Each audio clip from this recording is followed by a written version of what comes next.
Coming up, we have stories about getting a taste of your own medicine, and I'm guessing it is bitter. Getting left out of a wedding because you got cheated on. Doesn't seem fair. Halloween costumes gone correctly. Confronting your ex over something out of their control. Being cheated on and lied to. Companies that micromanage with data aren't going to succeed long term. That is the most random title I have ever seen for a closing, likely petty revenge story.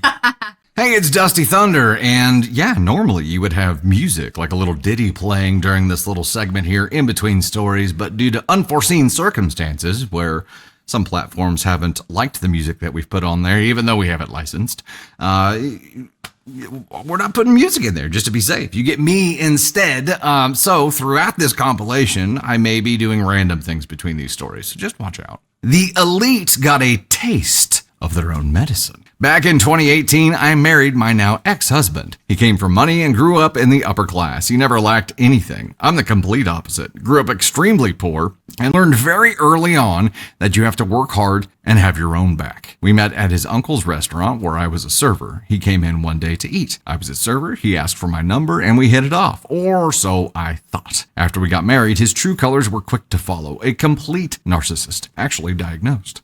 This story took place when I met his sister and her boyfriend for the first time. We picked them up from the airport, and as he introduces her, she eagerly says, "OMG, she's totally Jordan's." Her boyfriend agrees, and my husband chuckles. I'm like, "What is Jordan's?" And my husband tells me that it means I have great style. I thank her for the compliment and think nothing of it. Throughout her visit, they start calling me Jordans, and I accept it as a cute nickname. Like, great, they like me. That was until one night we decided to all get drunk. We popped open some wine and we drank more and more. They started commenting on how shitty and cheap my wine was. I kind of shook it off as they decided to play stupid drinking games. Truth or Dare was one of them. My husband's sister dared him to tell me what Jordan's was. They were all laughing like chickens and totally drunk. He said, "Jordan's is the name we give homeless people who have swag."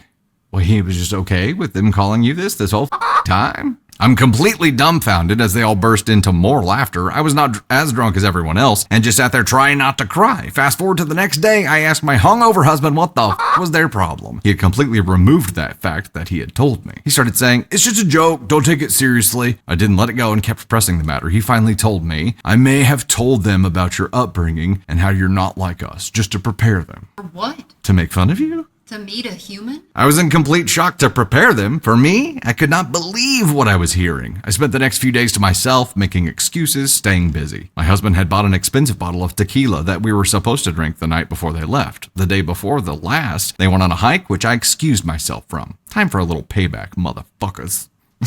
I love that line. Let's test your elite palates. I videotape myself swapping out the expensive bottle of tequila for Salsa Gold. In the video, I sit back and enjoy shots of tequila talking about my upbringing, the love and closeness I share with my family, and how fortunate I was to have grown up not becoming a disgusting POS snob like the family I married into. I mean, I went off. I got drunk and went to bed by the time they got back, so I didn't have to engage, and they didn't know I was drunk off $200 worth of tequila. The last night I watched these idiots sip the tequila like wine and comment on how distinguished and delicate it was.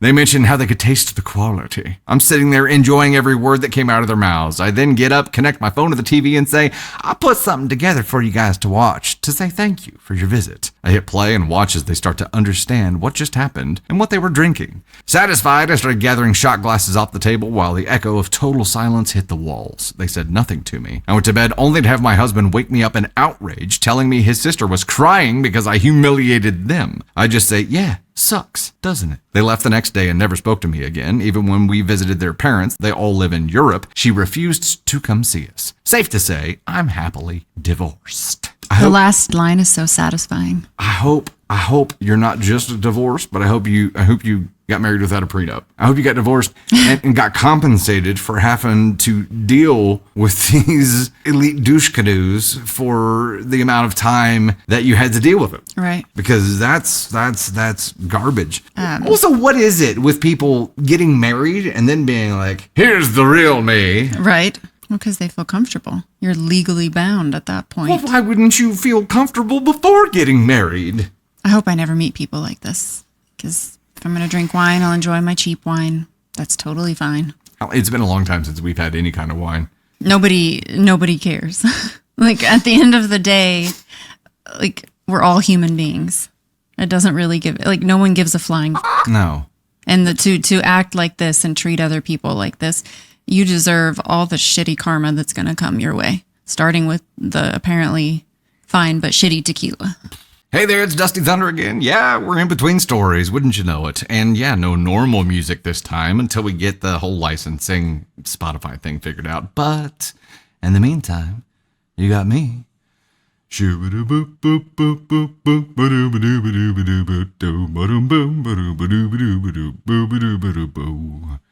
Bonus points if you can name that song.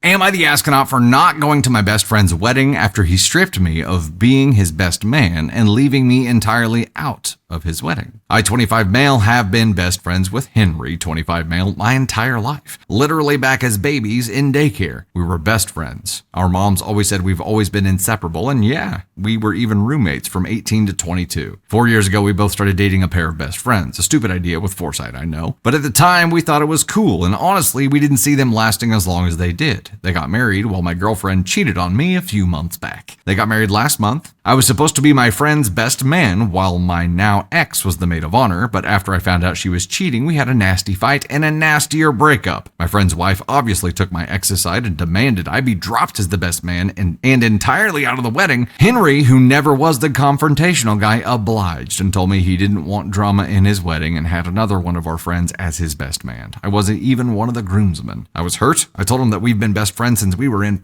diapers. I was just supposed to be a regular guest at his damn wedding. He said I'm lucky I was even still invited. I asked him if I even get to have a speech at the ceremony. He said no. So I told him I'd do him one better and not go at all as a wedding gift to his wife. We had big fights about it and he called me petty and childish. I called him spineless. The wedding happened and I didn't go. They went on as usual and looked very happy in the pictures, and honestly, I was crying the entire day. I was looking forward to this day for months and I spent it all alone at home. Even my parents and sisters were there and I wasn't. I was supposed to be right by his side, man. He still hasn't reached out to me at all since then, and honestly, I'm starting to regret it. I love him so much and can't imagine life without him. Was I the asshole? Will he hate me forever? Now, top comment. To be fair, he was spineless. You have been friends for over 20 years. If you had been the one that cheated, I get it, but you've been punished twice over. NTA. OP says she was cheating on me for over a year too, and his wife knew and helped cover it up. Boo! Let's take a poll on how long this marriage is going to last. It's because At what point is he going to grow a spine? Okay, he's spineless, and she's the type that will help friends cover up their cheating from their partners. I wouldn't marry someone that helped cover up cheating. Sounds like a recipe for what's to prevent her from cheating on him. And Right. it's like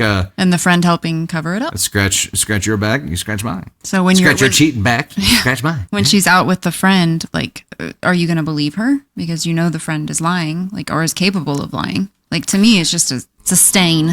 So It's a stain on a person. the buddy will end up regretting this, but he's going to end up in a point where he feels completely helpless. And because he's not the confrontational type, she probably will cheat on him and he'll take it for a while. I think this will last more than 6 months. I'm going to say like 3 years because he's non-confrontational. She'll cheat on him before then, but it's going to take a lot for him to finally get to the point where he stands up for himself and says, "F it," right? And at that point, he'll reach back out to OP and be like, man, I'm so sorry. Right? I'm calling back. I should have known right then when she asked me to do that. I should have known. And also, like, your friend cheats on your soon-to-be husband's friend and you punish him because she cheated on him. Like, make that make sense. Yeah. But I'm with Magic Drop. I think bride has already cheated. I think she's already, maybe not actively cheating, but at some point she has cheated, because if you're going to side with your friend and kick him out of the wedding, your friend knows something. Your friend has knowledge of something that is not something you want to get out by pissing off your friend. So that's my 2 cents. I have no idea, but this is just me taking a shot in the dark. I have no taking a shit in the dark. While we're in between stories, a quick Navy story for you. Navy Thunder the other night was asking to go to a birthday party for one of her friends on Saturday. This was the Saturday right after Halloween, mind you, and it was a 10 a.m. birthday party the Saturday after Halloween. And I was like, honey, I don't think that's going to happen. That's just going to be a very difficult time for you. I can tell you right now, it's probably not going to happen. And she really wanted to go. So I said, you know what? Let's talk to mommy about it later, and then we'll see where we're at. Well, that night, which was Halloween night, she and I were sitting eating some food together, and she looked at me and she's like, Daddy, Mommy said that I could go to the birthday party tomorrow. And I said, oh, did she? Really? And Navy Thunder looks at me and says, yeah, but don't tell her that.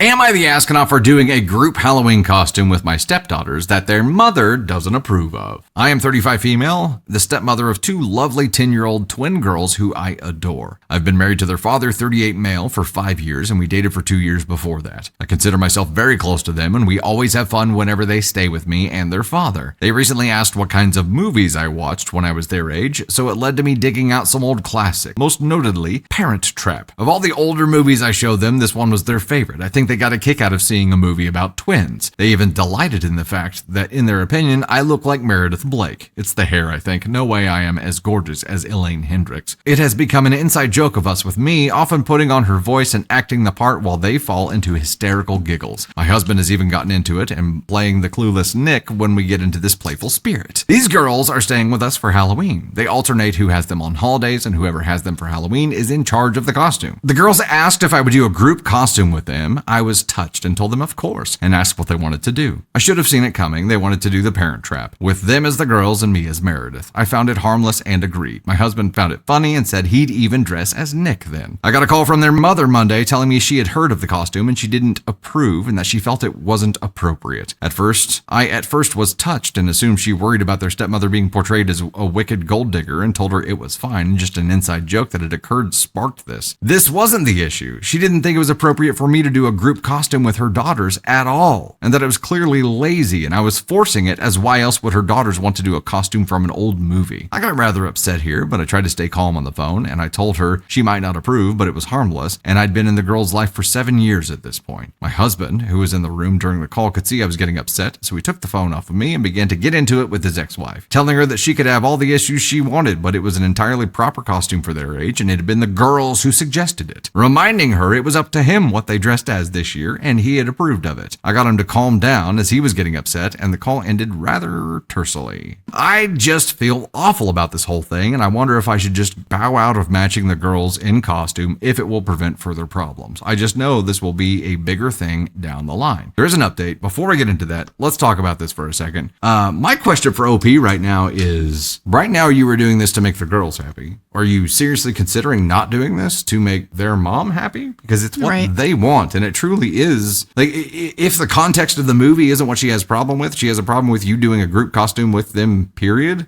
Yeah. It reeks of jealousy. Dad's holiday, dad gets to choose. At this point, mom has no say in it, because it would be a huge violation, I'm guessing, on if it was mom's holiday and dad was trying to interject his opinion. Control. Yeah. and tell you what you can and can't, what she could and couldn't do. I'm sure that would be a huge issue. But to try to control it, I mean, if not reeking of jealousy, why does it sound jealous? It was the costume was from Parent Trap. Yeah. And they're twin girls, and their bonus mom here, they think looks like the bonus mom from that, stepmom from that movie.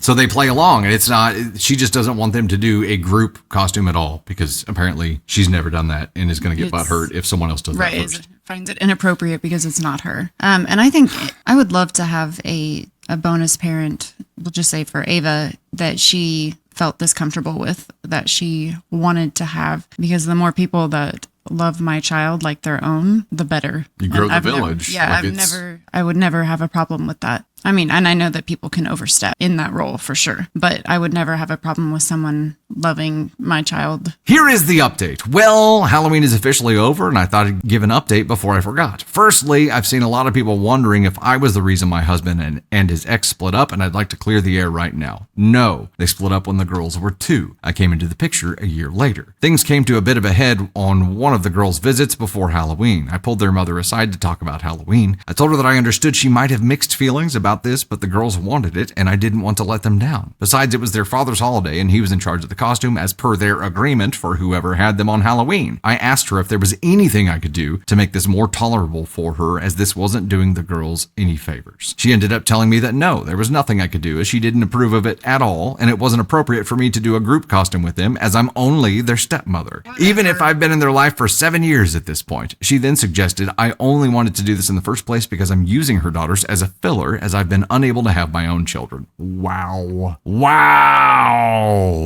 She found her venom. This got to me. I've had 3 miscarriages over my marriage, one of which the girls know, and by extension their mother, as we thought I was past the danger point when we told them. I told her she was being ridiculous and I wasn't going to talk about this with her anymore. After the girls left, I broke down crying a little, as having my miscarriages thrown in my face like that hurt, and the implication I only wanted to be close with the girls because I couldn't have my own children was so wrong. When my husband found out what she had said to me, he ended up calling his ex, asking her where she got off being so cruel. He also made it clear she is not to call me anymore and all contact is to go through him. We got the costumes ready and we were prepared for Halloween. She dropped the girls off and informed us that one of the girls had a cold and she didn't want them out in the cold as it would make it worse, and seemed kind of pleased, like this would put an end to our plans. This bitch. When she left, they tried to insist they were okay to go out even though they were sick, but we weren't about to risk making them more ill, so my husband and I came up with another plan. We all got dressed in our costumes, of course. We ordered pizza and watched movies. All 4 of us greeted any trick-or-treaters so our costumes could be seen, and we also filled a tub with water and had a bobbing for apples competition. It wasn't the night we had planned originally, but all in all, it was an enjoyable one despite the little hitch. That's raising kids, though. Thank you everybody for all your feedback. I hope you all had a wonderful Halloween. Editing to add additional information, a few people have worried about the fact that we bobbed for apples. The girls love bobbing for apples on Halloween, and as we couldn't trick or treat, we took precautions to ensure they could at least do one Halloween thing they enjoyed. We made sure the water wasn't cold with towels on hand to dry off right away, and the one who was sick went last, and the water was poured out to ensure that the chance of cold spreading was limited. That's what people are worried about? Yeah, that's what they were worried about. Oh my goodness, you had them bobbing for apples? How cruel. I mean, maybe there's something I don't know. Top comment here, I assume the ex was a witch for Halloween, same as the other 364 days a year. What an awful person to throw such a sensitive subject into someone's face. It was cruel and deliberate and speaks volumes about her jealousy and insecurity. You handled it with grace and maturity, which she seems to utterly lack. OP, you've got a wonderful husband who has your back. Pleased he put the kibosh on her communication with you. If somebody has the capacity to throw that in someone else's face, like... They're ask on one. I'm like, this woman's just over here using miscarriages as venom for her jealousy. And people are like, you bobbed for apples? Like that. Come on, Reddit. Let's focus on the actual problem here. Because it's not bobbing for apples, which is like the sweetest thing, and their parents. So they're raising kids. Let's give them some credit on how to handle sickness. But this mom is happy that her child was sick, that her child couldn't trick or treat on Halloween. This mom, like, in my opinion, is vile and disgusting. Like, you have a black heart, and I don't think you care if your kids are happy as long as you win. And that's what it's giving. You don't care what happens to your kids in the process as long as you win. And to me, that is the absolute worst type of parents, and your kids will know. Yep. One day when they realize that your relationship is based on the fact of how you can win in the competition between their stepmom, you're going to help them choose who they want to spend the holidays with, who they want by their side at their wedding. All of these things are going to come to light because you can't hide the blackness that exists in your soul. Not when you don't care how your kids like get hurt in the process. Right. If you think it's appropriate to throw somebody's miscarriages in their face because you feel some kind of jealousy or your ego's been bruised and you're just trying to do damage and lash out, you're an absolute black hole. The worst. You're the worst. While we're in between stories again, I just want to take a brief little moment to just tell you how much I love you. Thank you so much for being a listener, a watcher. Thank you so much for supporting this content by engaging in it. And whether you listen to this on your drive, or while you're folding laundry, or while you're working, or while you're trying to avoid annoying people around you, whatever it is, thank you so much for choosing to make us a part of that journey with you. I can tell you right now, it has changed our lives, and we're going to keep doing this as long as you let us keep doing this. So thank you so much for being a part of this gosh heckin' fam. Should I confront my ex-husband about what happened with our kids at his mom's this weekend? This is a long story, so I'm using a throwaway. I'll try to include what's relevant.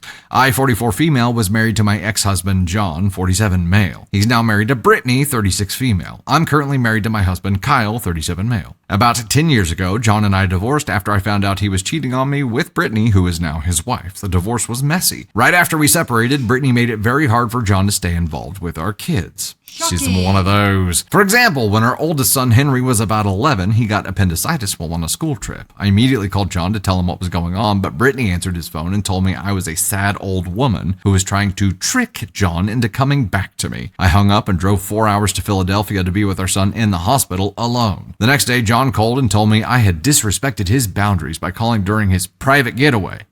I was furious. When I explained that our son had appendicitis, he got angry that I didn't tell him sooner. I hung up. I wasn't going to deal with the gaslighting. When I got home, John and Brittany confronted me at church, accusing me of ruining their vacation and hiding details about our son's medical emergency. Brittany lectured me about hurting John and playing malicious games. I ignored them. That was when I started to see a pattern. About a year later, John sat our 3 kids down and told them he needed to focus on his new family so he could be a better man and father. Then he basically disappeared. It was hard on the kids, so I got them into therapy and decided to make a fresh start. I finished my degree, moved us to a new state, and focused on rebuilding. This guy's a piece of shit. Life eventually got much better. I met Kyle, who is younger than me, but kind, mature, and wonderful with my kids. We married 5 years ago and now have 3 more children together. We also fostered and later adopted 2 more kids. Kyle and I always dreamed of having a big family. His business took off, I built my career, and we recently bought a small farm, our dream home.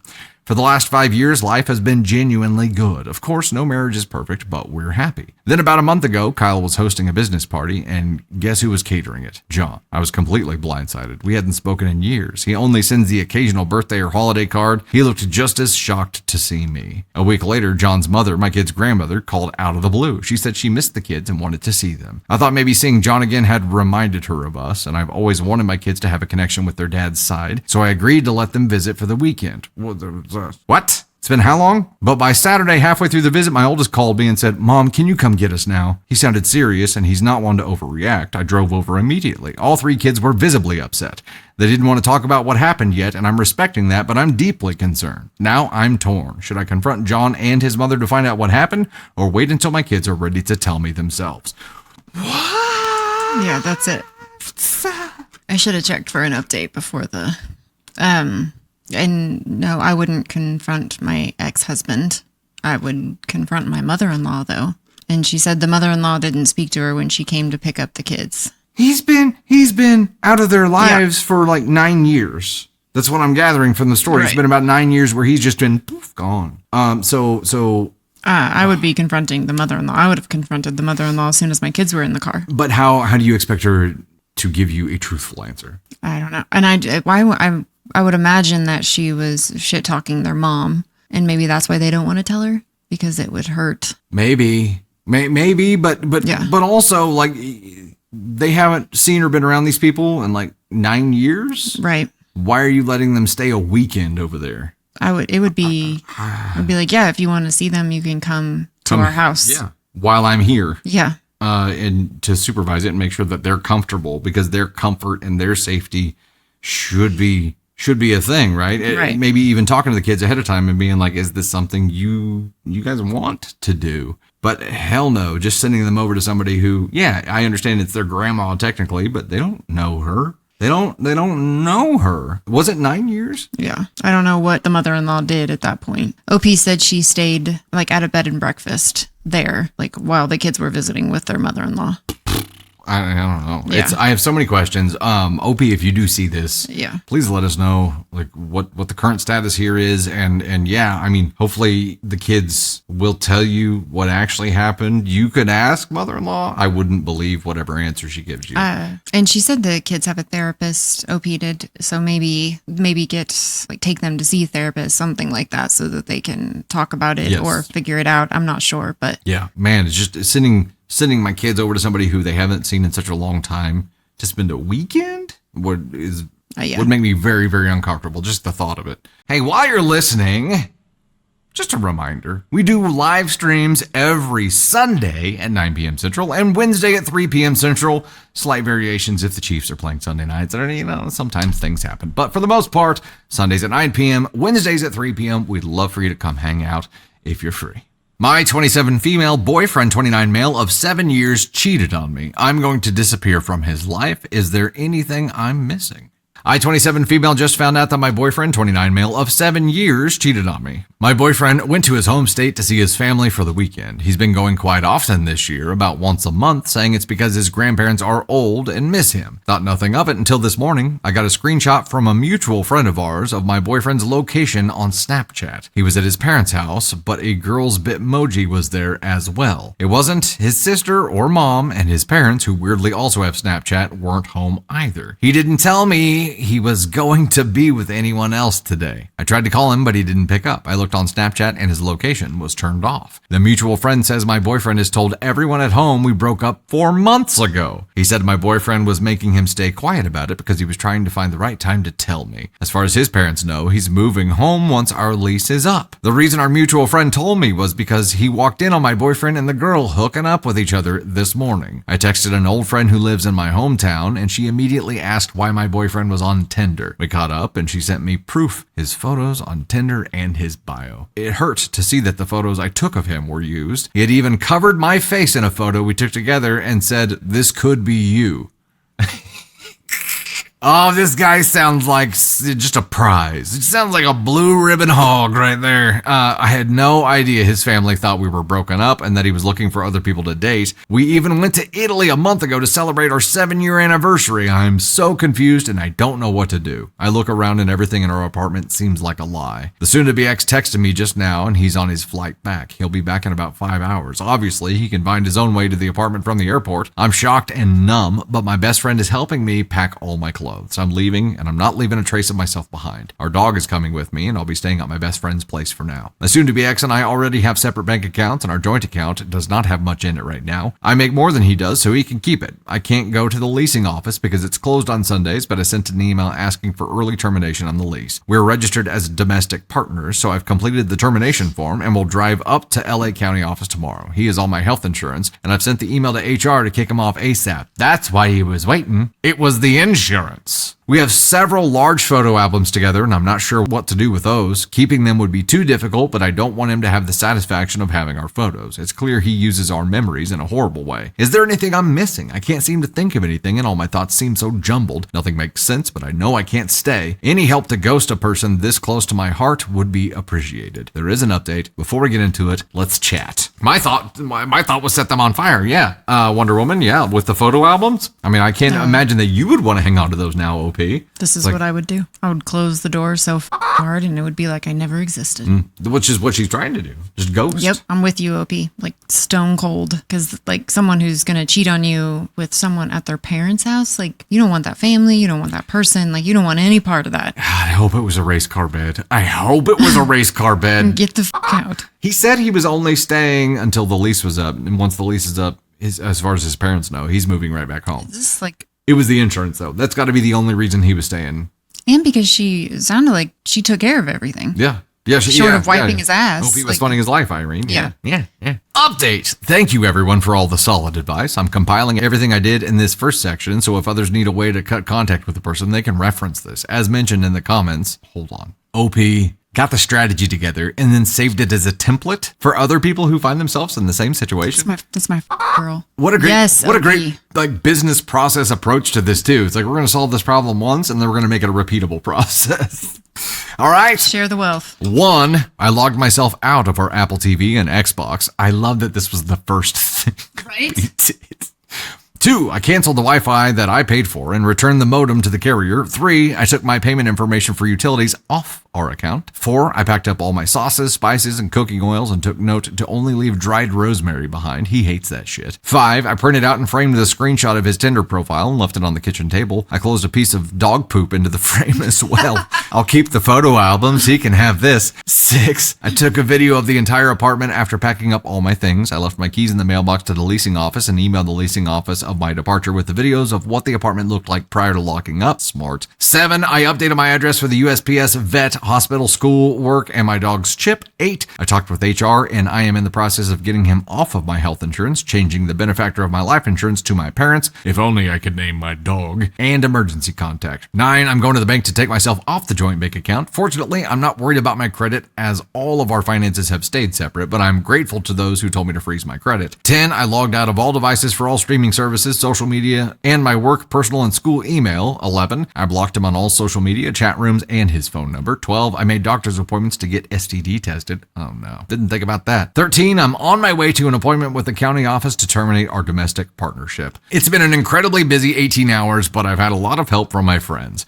I haven't been able to sleep either. As far as what happened since he arrived, here's what's up. I already blocked him before he landed. I received many texts and calls from his parents and sister that I did not see. Then, when I noticed his sister calling, I picked up. At first, the call was hostile. She accused me of being some crazy ex-girlfriend that couldn't let her brother go. Funny, since I just packed up and left, she brought up that it had been 4 months and that I needed to move on. I told her that the ex never approached me about breaking up and that 1 month ago we celebrated our 7th anniversary and started to plan our wedding. I had no indication he even wanted to break up. We reset a bit and she allowed me to tell her my side of the story. I told her he was somewhat distant this year, but he had blamed it on their grandparents being old and wanting to spend more time with them before they die. Turns out their grandparents have been dead for 2 years. Wow, dude. I never met them because my ex claimed they were super racist since the grandpa was a Vietnam War vet. I'm Southeast Asian.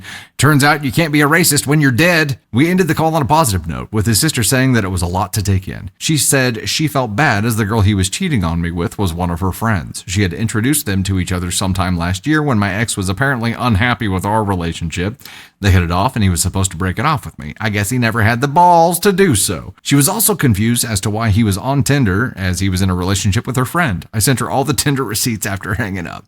Later in the night, I received an email from the ex. To sum it up, yes, he asked me to come to the apartment to talk it out. No, he did not apologize for anything. He ended the email with, "I love you." Okay. As far as I know, he doesn't know where I am. I also don't believe he knows where my friend lives, as she just moved and he hasn't been here yet. He also doesn't seem like the type of person, but I guess I didn't really know him after all. We'll keep locks ready and bats near the door. It's been so helpful just writing out everything that's happened so far, but all of your advice, support, and guidance in this situation has made me feel empowered to lead. At times, I just wanted to stop packing and hope that when he came home, everything would go back to normal and the text would just be a distant memory. Your words of encouragement have really helped me follow through and leave. Nothing good would have come from staying. Thank you all again. Edit! Sorry, I was unclear about the timeline. The parents and sister had called me about 2 hours after he landed. I assume it was because he got home and realized the person paying half his rent will no longer be doing so and reached out to his family. The dog poop may have contributed to the heightened emotions.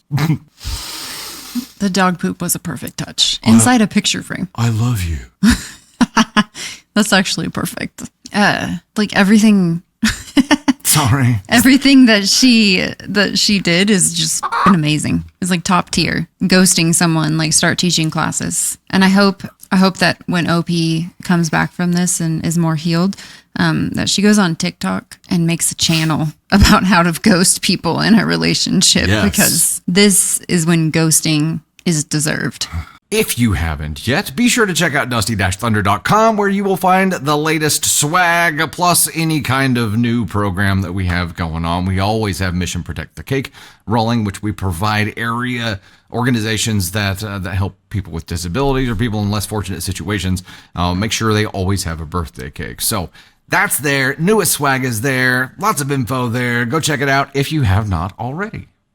This is Am I the Astronaut for not letting my sister-in-law move in after she called me a gold digger? I, 29 female, have been married to my husband, 32 male, for almost 4 years. We both work full-time. He makes a bit more since he's an engineer, and I'm a dental hygienist. We live in a 2-bedroom home we bought last year. His sister Emily, 27 female, has never liked me. She's made comments since day one about how I landed on my feet by marrying her brother. I've always ignored it for the sake of family peace. A few weeks ago, Emily got evicted and asked my husband if she could stay with us for a few months. I was not comfortable because she's rude, messy, and we've had issues before. At a family dinner last weekend, Emily made another jab about how nice it must be to not worry about rent when I have a husband paying for everything. That was the final straw. I told her I pay half the bills, and if she can't respect me, she should not expect help. Later, my husband asked if I'd reconsidered. Damn, hubby, what are you doing? I said no. I'm not letting someone who disrespects me stay in my home. My mother-in-law is calling me selfish, but my husband understands. I feel a little guilty because she is family and she's struggling, but letting her move in feels like it would be a disaster. There's the end of the story. You know what part I love? Mother-in-law is calling me selfish. Oh, really? Why the f*** isn't she moving in with the mother-in-law then, huh?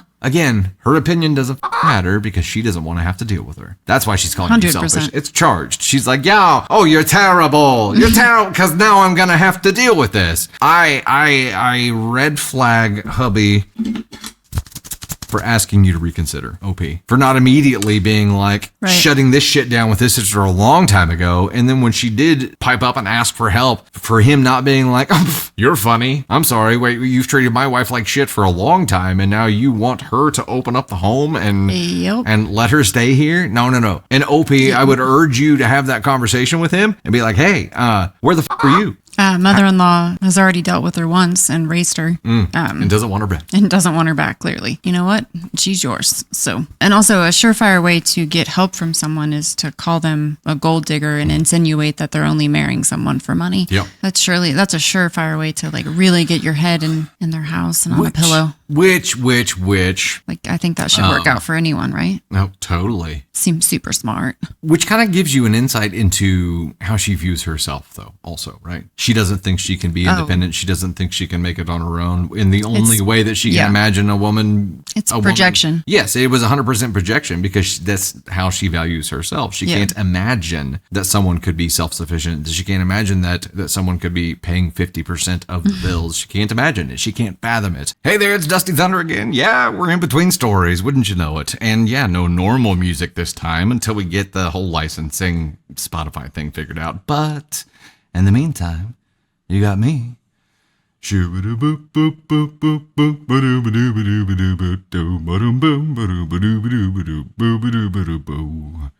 Bonus points if you can name that song.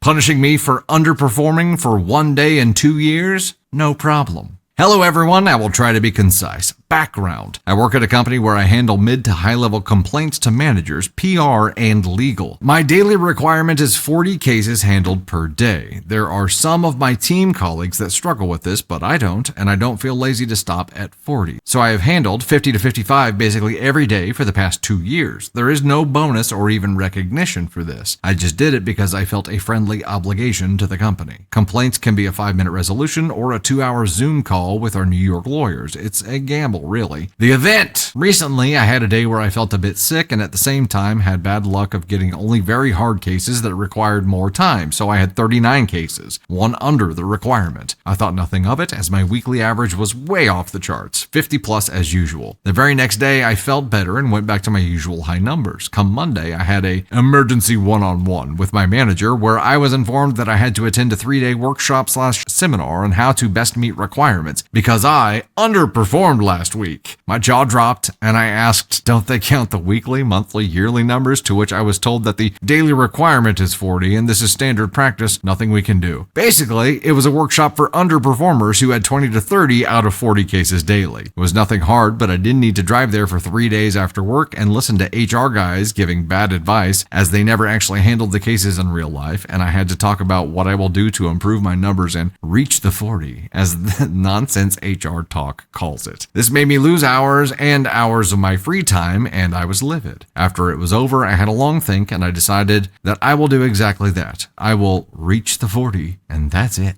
The aftermath. For the past few months, I go into work, I handle 40 cases, my daily requirement, and then I do nothing for the rest of my shift. I have had multiple one-on-ones with my manager during this time, and I am constantly asked, is something wrong? To which I naively reply, no, am I in trouble? Am I underperforming? And then, of course, they say that I am 100% within daily requirements, and and that way I shut the conversation down. This is real life, so I can't really say a clever comeback or something like that, but I do keep playing the fool that has no idea what's wrong.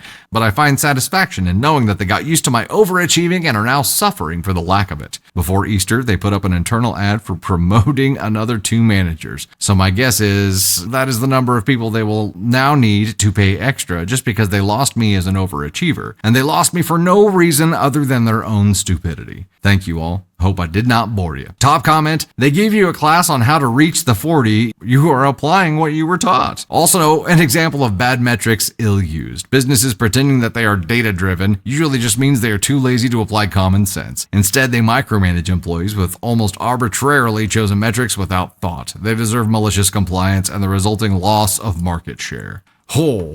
I mean, it's perfection. That's how you run off your top performers, right? Right. 100%. Right. Yes, the words are fighting back. You're right. The words. My brain's like, it is midnight. Why aren't you laying in bed? And I mean, our day job is managing a company, and I would never, when you care more about the numbers than you do about the people working, because without the people that work at your company, you're only as good as yourself. Like, you have to have the people. They have to be there. They have to be happy. You have to provide them with a space that makes them want to work. And if you don't do that, if you allow this kind of bullshit to take root, where the one time that they not saying, hey, are you doing okay? Are you feeling okay? It's you didn't perform and now you're going to be punished. One day out of your whole time here. Yeah. Because there's some kind of algorithm like watching this and it pinged you as on the shit list, right? But that system isn't set up to watch for overachievers, so there was no way for this system to identify you, and that's why, like. But your manager knows, yes, because they questioned absolutely. They're like, is something wrong? Oh no, I'm hitting my goal, right? The goal that you told me I needed to hit. And they had an opportunity there to fix something and didn't, and that's where they failed. And this is why, like, no matter how far we get with AI, with all of these things, like, it can never replace the common sense factor that comes into human nature, and to understanding, and to the actual success of a company. Also, I think this is one of the big reasons that we have always said that we were going to keep our agency, our day gig, our marketing agency small. Yes. Because as the number of people within your organization grows, like, you start having to apply systems of scale. And at some point there, like, this is a great example of a business being too big. Right? This is when you lose touch with people because you're relying on the numbers to tell you everything that's going on, and it can't tell you everything that's going on there. Right. We have always said, like, we would have no more than 10 ever within our agency, and I still stick to that, like, as small as possible, so that we can actually be a tight-knit group and family and know what the hell's happening. And because anytime we've tried to grow above that, it just became toxic. We regretted it. Yeah. Immediately. And without having, someone that one that wants the job of being like a manager over people. And since we're so tight knit, it's so hard to have, like, to separate the manager from the friend. Yeah. And we just don't want that. When you're a small business, it's tough. It's tough. And we still have managerial hats, but, like, we don't want that. We want the family environment of the agency. Yeah. And it's easier to do that when you keep it small. Yeah. And you still have to put your boss hat on when it's time to have the boss hat conversation. We still have to, make rent and payroll. Right. Like, things still have to get done. But we care more about the people sitting in the chair than the numbers that they execute. Also, I think it's just so great that this person, like, who could have climbed the ladder, but like you said, the programs, the algorithms that run the numbers never catch the people who are doing their job above and beyond. They only catch the negative. Yeah, they only look out for the negative. And when you make people numbers instead of human beings, like, at some point your company is going to tank. Yeah. Because people are going to get tired of it. And Dr. Zoichi put it really well here. Drop the 5 on the YouTube side, said, the funny thing is, this could have all been avoided if the boss had said, is everything okay? Right. For that one day. If you actually cared about the human being and not the number sitting in the chair, you win. Like, your company wins. Everybody succeeds. Hey, Dusty Thunder here, and I wanted to thank you so much. I hope you enjoyed that content, and if you did, please make sure to like, subscribe, and most importantly, share. Also, You can find swag and so much more at dusty-thunder.com, and you'll find even more content on all of our platforms. We're on TikTok, YouTube. We now have an official Facebook page that we'll be posting stories to as well. We have podcasts on Spotify and Apple Podcasts and so much more. You can see all of our content platforms on Linktree, which is linked in my bio.